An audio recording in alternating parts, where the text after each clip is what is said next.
Hayyee kam jirtu anaan Andu'aalem Gosaati. Dhimmiin har'a isin fuulduratti dhufe dhimmuma samoona kana miidiyaa irra deemaa jiru, sooshaal miidiyaa irra deemaa jiru kana isa kiriir isiniif gochuufan dhufe. Wanti jiru maali? Dhimmuma gumaa wal qabatee jirudha. Wanti jiru maali? Ani gumaa baasuus hin qabu. Harki koos kanarraa qulqulluudha.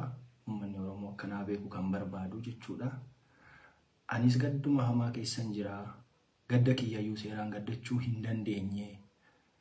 Wanta natti gale kana seeraan gadda kiyya taa'ee gaddachuu hin dandeenye. Mana hidhaan ture achii hoon bahummoo kun waanuma hamaa keessa akkasumatti tufuufiinsaan jira. Wanti nani isiitti balleesse yookaan ishii miidhee hin qabu. Wanti gumaan baasus hin jiru. Garuu jaarsoliin abbootiin gadaa Oromoo dhugaa jirtu akka ilaaltee naafuutu, dhugaa jirtu akka ilaaltee nu mirkaneessitu, maatii wajjin hariiroon kiyyatti fuufuu qaba waan ta'eef abbootii gadaa Oromoo ergeen jira. Jaarsolii biyyaa ergeen jira. Kan inaan ergee fi akka isaan anaaf yookaan nama kanan biraatiif dubbatan otoo hin taane anis dhugaan qabaa haadha manaa kiyyaan dhabe dhugaa jirtu naa laalaa dhugaa jirtu nu ilaalaa jedhee tanan jaarsolii Oromoo abbaa gadaa Oromoo erge. So jaarsii waan ilaale dhugaa jirtu fuudha malee kan fedhii nama dhuunfaa hin haasa'u jechuudha. Fedhii nama dhuunfaa yookaan immoo waan ani barbaadu naan haasa'u jaarsi. Dhugaa jirtu ilaalee fuudha. Dhugaa jirtu sana immoo akka jaarsi ilaalee nu murteessu jaarsoliin waaqaa gaditti dhugaa baasuu irratti aangoos qabu. Rabbis kan jaallatu dhugaan immoo ilmoo waaqaati. Ani kanumaafan jaarsa erge. Gaanaaf qannooni hariiroo jaalalaa baay'ee gaarii qabna turre. Garuu dipireeshinii ni qabdi turte qannoon. Dipireeshiniin isiin qabdu tarii mana keessa oolurraa maddaa'ee jedhee waan yaadee fi hojii CRBTs hojii entertainmentis banee tanan itti kenni akka waliin hojjennuuf jechuudha. Ergasii ni dhaabbata jedhee yaadeen ture. Garuu itti fuufinsaan irra deddeebii yaalii of ajjechaa kagootu kan itti fuufinsaan erga waan sana godhee itti kennee booddeellee itti fuuftee jechuudha. Erga itti fuuftee booddee wanti kun humna kootii olii jedhee waan yaadee fi akka rakkinni tokko mudateen abbaatti bilbilsiisee jechuudha.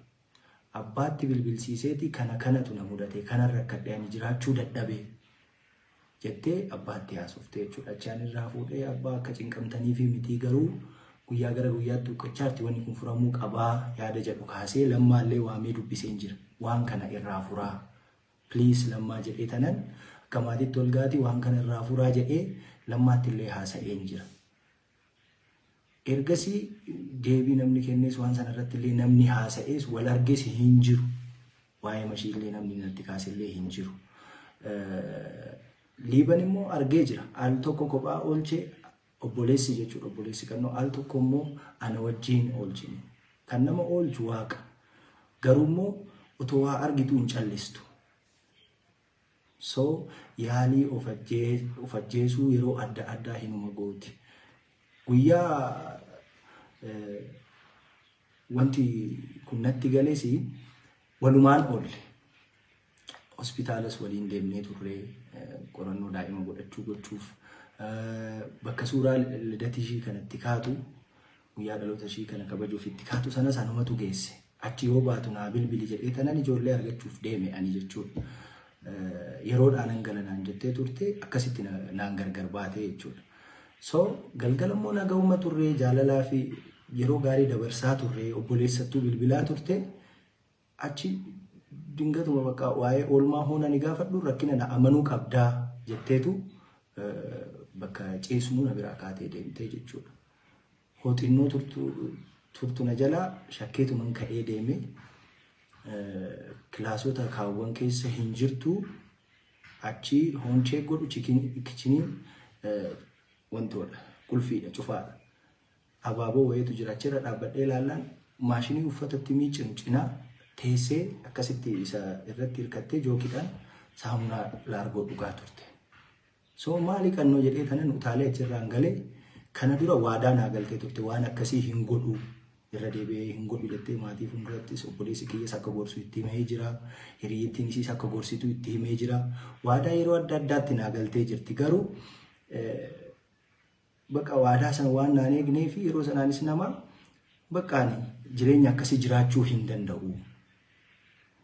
Irra deddeebi kana goota waan ta'eef jireenya akkasii jiraachuu hin danda'u.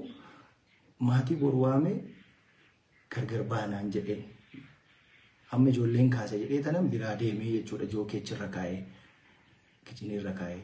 So ani barrii banuuf oon ani deemee barrii bira ga'u akkasii si haa bal'attu jettee fiigdee achirraan utaalte. Ani bira ga'uullee hin dandeenye iyyuu qofa hin danda'e nan iyyee ijoolleen hin kaatee jechuudha. Wanti jiru wanti uumame kana ani kannoo koo humaa nan goonanii sababii itti miidhu tokkollee hin qabu. Akkuma isiniin jedhe waliin fiigee qabu dhiisi jechuu gorsuu akka ishiin jiraachuuf hamilee qabaattu wanta adda addaatiin deeggaruun ala wanti nan ishii godhe hin jiru. Wanti nan ishii godhe hin qabu. So harki kiyya immoo kanarraa qulqulluudha. Qulqulluu dhugaa dubbachuudhaaf jechuudha. Humaa ishiin goonen dhugaan tiyya tana jaarsoliin illee tanuma naa ilaaltu. Dhugaan ilmoo waaqaati dhugaa arganii jaarsoliin hariiroo maatii wajjin qabu itti naa fuufsisanii jedhee tanan jaarsa erge malee wanti gumaa jedhamu ani gumaa kaffaluudhaaf miti ka jaarsa erge. Wanti gumaa jedhamus hin kaane. Gaaddisa qora gamaa gamanaa otoo hin gahiin ka gaaddisiyyuu diigame. So irbuunuu gaaddisa qoraa booddeedha jechuudha. Dabalataan illee guyyaa isheen boqottee kaasee hanga poolisiin to'annaa jala na oolchee qorannoota ragaa namaatis, ragaa barreeffamootaatis, ragaa mana yaalaatis, ragaa hedduu sassaabee ilaalee poolisiin illee diyaarii argatee ture. Diyaariin sun immoo every page waan hedduu haasa'a. Ergasiin ilaalee maatiidhaaf illee anaaf illee hundumaaf illee dhaamsatu jira achirra diyaarii sanirra. Dhumarratti wanti nan jechuu barbaadu hoo dandeessanii dhugaa sirriitti gadi fageenyaan ilaalaati irra gahaati dhugaa beekaa. Hoo dadhabdan immoo jettee yookaan immoo seetee haasoftanii please hariiroo bormaatii wajjin nagaa ta'uu danda'u. Hin jeeqinaa hin diiginaa hin jedha. Isinis nagaan haa boqattu. Ekeraashis ciisan dhoowwinaan jedha jechuu kooti.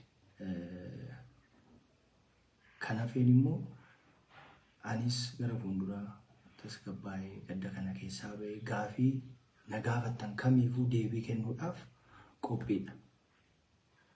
Kana waan ta'eef kanatti na hubadhaa ulfaadhaa galatoomaa jiraadhaan jedhu uummata keenya naa jiraadhaa.